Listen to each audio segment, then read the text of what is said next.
TRS BJP కలిసిపోయే ఒక ప్రక్రియలో భాగమే ఆ లిక్కర్ స్కీమ్ బయటికి తీసింది. ఈరోజు క్లియర్గా కొల్లుడైంది బీజేపీ పార్టీ మరియు కాంగ్రెస్ పార్టీ తెలంగాణలో. దానికి బేలు రావడం అనేది వీళ్ళకి కొంత అక్కసు ఎదుగుతున్నారు. బీజేపీలో బీఆర్ఎస్ విలీన ప్రక్రియ ఈ బేలు ద్వారా మొదలైందని చెప్పొచ్చు. బీజేపీ బీఆర్ఎస్ పార్టీ చీకటి ఒప్పందంలో ఉన్నారు. అన్ని కూడా కూడబలుపుకొని వారు కార్యక్రమాలు చేసినారు.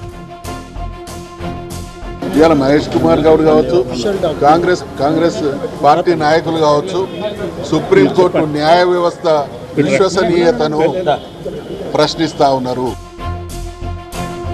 కవితకు సుప్రీంకోర్టులో ఢిల్లీ మద్యం కేసులో బెయిల్ వస్తే కానీ బీజేపీ బీఆర్ఎస్ సంబంధం అని చెప్పి మాట్లాడేటువంటి వాళ్ళకి నా లెక్కన అయితే మిడకాయ మీద తలకాయ లేదనుకుంటా.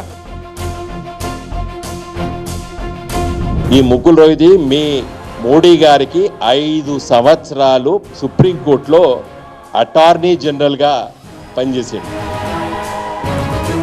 ఎటువంటి ఇబ్బందులకు నన్ను నా కుటుంబాన్ని పాలు చేసిన వారికి తప్పకుండా వడ్డీ సమేతంగా చెల్లిస్తాం. నేను మొండిరాన్ని అనవసరంగా జైలుకు పంపి నన్ను జగమొండిని చేసిండు.